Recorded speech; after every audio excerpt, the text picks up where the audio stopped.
Itu. Makanya disimpulkan. Kalau orang Jawa ini menyimpulkannya dengan pusaka yang namanya kul buntet. Kalau kul dalam Al-Quran ini katakan, buntet ini ditutup, ya, ditutup. Artinya kita disuruh banyak diam, jangan banyak omong. Berbicaralah yang benar-benar bermanfaat untuk orang lain. Ngomonglah yang bermanfaat untuk orang lain. Ngomonglah yang benar-benar itu untuk menuju ke dalam ibadah-ibadah kepada Allah, untuk tahapan-tahapan untuk mendekatkan diri kepada Allah. Sekiranya itu tidak ucapan yang tidak bermanfaat atau bisa menyinggung perasaan orang lain, lebih baik kita diam, ya. Itu disimpulkan dalam orang Jawa ini punya pusaka namanya kul buntet. Bukan kok kul buntetnya terus itu bisa menjadikan sakti, enggak. Tapi makna filosofi daripada kul buntet ketika jenengan ini jalankan, jenengan pegang, jenengan insya Allah sakti. Ya gimana gak sakti? Jangan menjaga mulut terus, ya, menjaga ucapan, jangan sampai menyinggung perasaan orang lain. Benar, saya bilang benar. Makanya kalau ada orang Jawa bilang kul buntet itu sakti hebat, saya bilang iya, benar. Tapi apa? Kias filosofinya harus kita bedah, kita jalankan. Yaitu kul itu katakan, buntet itu diam, ditutup. Mulut kita ini banyak ditutup. Artinya kita jangan banyak omong, tapi ngomonglah yang bermanfaat untuk orang lain. Ngomonglah yang untuk tahapan-tahapan untuk mendekatkan diri kepada Allah. Berzikir, ya, gitu, ya. Membaca ayat-ayat suci Al-Quran, ini baru bagus, ya. Buntet. Nah, ini kalau dalam Jawa, kalau Rasulullah mengatakan diam itu adalah emas, benar. Dengan kita belajar Al-Quran dan Al-Hadis, akhirnya kita dituntut untuk bisa mengendalikan sifat keempat kita. Akhirnya apa? Mulut kita ini kita jaga dengan syariatnya, yaitu berkumur pada waktu wudhu 3 kali. Ya, untuk masalah harta juga kita harus bisa mengendalikan mulut ini. Tahta juga kita bisa mengendalikan mulut ini. Wanita juga kita bisa mengendalikan mulut ini. Ya. Ada satu hikayat lagi. Ada satu hikayat lagi yang mungkin ini bisa untuk masalah babakan masalah mulut, ya. Jenengan mungkin pernah mendengar pada waktu Rasulullah dikejar-kejar, Rasulullah ini masuk ke dalam goa. Setelah Rasulullah masuk dalam goa, ini laba-laba ini membuat sarangnya di mulut goa. Akhirnya kaum Quraisy atau siapa ini yang mau membunuh Rasulullah ini, kaum orang kafir ini mau membunuh, kaum kafir yang mau membunuh Rasulullah ini melihat goa itu di mulutnya, pas di mulutnya ini ada laba-laba. Orang kafir berpikir nggak mungkin Rasulullah pasti masuk ke situ, ya, karena ini udah ada rumah laba-laba. Kalau Rasulullah masuk ke dalam goa, pasti rumah laba-laba akan rusak, ya. Iya. Tapi di satu sisi cicak, ya, cicak justru ngasih tahu atau kode. Ini hanya satu hikayat yang maksudnya ketika jenengan ingin aman untuk menjaga kesucian, ya, untuk menjaga kesucian, untuk biar bisa tahapan dekat kepada Allah, ini apa? Coba jenengan pahami laba-laba. Laba-laba itu membuat jaring. Dia makan apa yang hanya tersangkut di jaringnya. Nggak pernah laba-laba keluyuran, ya, nggak pernah. Kalau dalam bahasa Jawa namanya nerima ing pangdu. Padahal loh, jaringnya ini, kalau orang Jawa bilang ini ringkih, cepat rusak, ya, nggak kuat. Begitu tipis, begitu kecil jaringnya. Tapi laba-laba ini selalu diam. Ketika ada makanan yang nempel di jaringnya baru dia makan. Kalau enggak diam. Nah, itu artinya apa? Kita dituntut untuk nerima ing pandum. Karena Allah sudah menjanjikan, ya, dalam Al-Quran, Semua yang di dunia ini yang bernyawa dan bergerak sudah dijamin rezekinya oleh Allah Ta'ala. Itulah. Itu kalau jenengan ingin benar-benar bisa menjaga kesucian. Artinya untuk masalah perekonomian jenengan harus kalau bisa selalu bersyukur apa yang sudah diberikan oleh Allah Ta'ala. Bersyukur dan bersyukur. Ya, itu disimpulkan dengan laba. Simbolnya laba. Laba ini untung. Disuruh kita untung terus, artinya disuruh bersyukur terus, tiada hentinya, terus bersyukur apa yang diberikan oleh Allah. Itulah rezeki untuk kita yang hak daripada Allah Ta'ala. Maka kita harus selalu bersyukur dan bersyukur. Paham ya? Tapi dilanjut si cicak ini yang ngasih tahu ya. Coba jangan lihat cicak ya, lihat cicak ini selalu mencari tempat terang untuk memburu makanan, terus keluyuran, terus mengejar.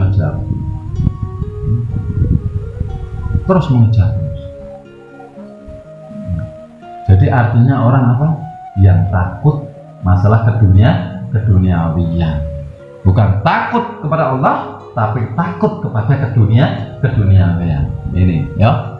Jadi benar-benar jangan ini ketika sudah mulai belajar kayak gini, pahami untuk semakin bersyukur kepada Allah, semakin mendekatkan diri kepada Allah dengan menjaga mulut kita ini. Maka di situ disimbolkan dengan malam Lailatul Qadar, malam 1000 bulan. Akhirnya di situ banyak orang melakukan sholat yang namanya sunat tasbih, artinya disuruh mentas kabeh. Masalah apa? Masalah harta, tahta dan wanita. Kita disuruh ya menjaga mulut ini hanya selalu bersyukur dan bersyukur kepada Allah Ta'ala. Tasbih itu disimbolkan dengan totalnya 99, terbagi menjadi 3. Setiap satu bagian itu ada 33 biji. Yang dimaksud adalah 33 biji. Ini kita disuruh mengendalikan 3, yaitu harta, tahta dan wanita, dengan cara belajar di kesyariatan, yaitu syariat, ma'rifat, hakikat. Ya, untuk apa? 3 ditambah 3 yaitu 6.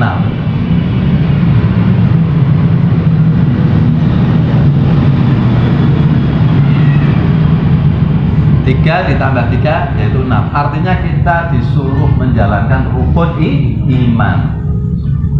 Untuk menjalankan rukun iman untuk apa? 3 kali 3 yaitu 9, yaitu disuruh menjaga lubang 9 yang ada di diri kita. Itulah simbol tasbih ya. Totalnya ada 3, yaitu 3 masa. Kalau dalam syariat yang saya pakai adalah 040, 40, 60 sampai akhir ayat. Kalau dalam ilmu ini ada lagi nanti masalah kandungan, kelahiran, alam kubur, alam barzakh ya. Ini dibagi menjadi kayak gitu. Ini untuk simpel aja, untuk biar kita bisa lebih memahami ilmu ya, ilmu ma'rifat yang untuk kita bisa mendandani akhlakul karimah. Kita pakai yang gampang aja, yang gampang dicerna ya, yang biar lebih mudah untuk mendandani akhlakul karimah ya, yaitu kita disuruh untuk mengendalikan masalah harta, tahta dan wanita. Harta itu masalah perekonomian, tahta itu untuk jangan biar merasa diwakan atau jangan, tidak diperbolehkan. Wanita ini masalah keluarga, atau dalam masalah Jawanya rasa ya, masalah rasa. Ini jadi harus kita kendalikan dengan cara belajar syariat, ma'rifat dan hakikat ya. 33 jumlah total ada 99. 9 tambah 9 itu 18 untuk menuju kepada Allah Ta'ala dengan raga kita. 9 kali 9 adalah 81. satu, yaitu raga kita untuk bersujud kepada Allah Ta'ala, biar dekat kepada Allah Ta'ala. Itulah caranya. Makanya ada namanya sholat tasbih. Sholat ini adalah hubungan, yaitu hablum minan nas. Nah, ya. Jadi malam Lailatul Qadar, malam 17, maka di situ apa? Disimbolkan dengan melakukannya setiap malam-malam ganjil. Kenapa kok malam ganjil? Karena yang ganjil-ganjil inilah yang perlu kita kendalikan paling utama. Di antara badan kita, dohiriyah kita, ya, lobang 9, ini yang ganjil ini 3, ini yang perlu kita kendalikan. Satu, mulut, lobang pertama ya. Yang kedua adalah dubur. Ya.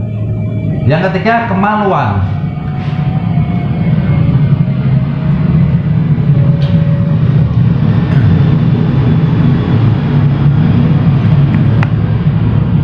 Ya. 3, yang ganjil. Maka disimbolkan dengan ketika melakukan sholat tasbih selalu dilakukan pada malam-malam ganjil, dengan kita ngempos rasa. Malam lail gelap, artinya kita harus benar-benar berdiam diri, merenung, introspeksi, koreksi dalam disuruh mengendalikan diri, atau orang Jawa bilang banyak tirakat, atau prihatin. Kalau dalam bahasa ada namanya kholwat. Kholwat tahu ya, kholwat itu prihatin. Kita disuruh banyak prihatin, biar kita bisa selalu dekat dengan Allah. Itu maka disimbolkan malam Lailatul Qadar dilakukannya nanti sholat tasbih setiap malam-malam ganjil. Jadi jangan paham ya, jadi paham arti malam Lailatul Qadar. Kenapa kok malamnya malam puasa? Karena kita disuruh mengendalikan diri, yaitu ngempos rasa ya. Malam 17, satu di antara 7, yaitu kita disuruh mengendalikan satu di antara 7 lubang yang ada di kepala kita ya. Nah gitu, dengan mengendalikan diri, paham ya? Itu jadi malam Lailatul Qadar. Jadi kita ini benar-benar dituntut, ini Al-Quran mengatakan, dan katakanlah kepada hamba-hambaku, ya ini Allah menyuruh kita, hendaklah mereka mengucapkan perkataan yang lebih baik atau benar ya. Itu makanya saya ceritakan masalah malam Lailatul Qadar, karena ini berhubungan dengan surat Al-Isra ayat 53 ya. Sungguh setan itu selalu menimbulkan perselisihan di antara mereka. Sungguh setan adalah musuh yang nyata bagi manusia. Jadi setan itu selalu menggoda kita, biar kita selalu berselisih paham, selalu penggerengan kalau orang Jawa, biar gontok-gontokan. Makanya apa? Ilmu itu jangan hafal, tapi jangan jadikan tindakan. Saya mengajarkan untuk jangan ini bukan kepintaran, tapi untuk benar-benar mendandani alaqul karimah jenengan. Kalau jenengan ilmu ini hanya untuk kepintaran, pasti jenengan nanti sukanya berdebat ya, engkel-engkelan, merasa benar sendiri, akhirnya malah menyalahkan satu golongan dengan golongan yang lain. Akhirnya saya takutkan jenengan ini nanti merasa benar sendiri. Ini saya tidak senang. Saya tidak mengajarkan jenengan kayak gitu.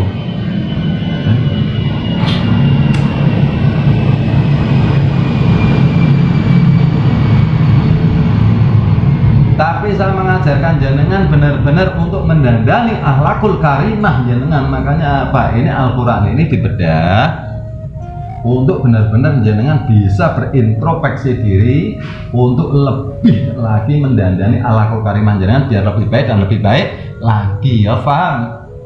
Ya? Jadi jalankan ya. Ini muhtamat gampang ya, 53 ini. Paham ya? Kan setan terus akan merongrong jenengan ya. Jadi benar-benar mulut ini harus kita jaga. Jenengan sudah pernah tak kasih tahu kok, kalau jangan itu nanti melanggar, ini kan pernah ya. Wudhu semua tak kupas tuntas resikonya kalau jenengan melanggar wudhu, nanti teguran dari Allah sudah tahu semua ya. Sudah tahu semua makanya ya, paham ya. Jadi benar-benar ya, ini untuk apalagi ini malam-malam bulan puasa, bulan-bulan puasa ya, harus jaga. Nanti juga walaupun sudah nggak bulan puasa, jangan tetap harus terus menjaga ini kemarifatan, karena puasanya orang zuhud dan orang arif ini beda ya. Kalau orang zuhud, puasanya orang zuhud ini ada waktunya, dari habis subuh sampai maghrib. Kalau orang arif ini terus menerus, ya, terus menerus. Jadi kita harus terus bisa mengendalikan diri, ngompas rasa, menjaga mulut ini, ya. Pegang wudhu, jagalah wudhumu, ya. Jalankan wudhu, benar-benar jalankan wudhu sampai secara ma'rifat. Insya Allah jaringan akan sehat. Karena siapa orang yang mau mendekatkan diri kepada Allah, satu langkah kita mendekat kepada Allah, maka 10 kali lebih dekat kepada kita. Ya. Jadi dengarkan ya, paham ya, jalankan ya.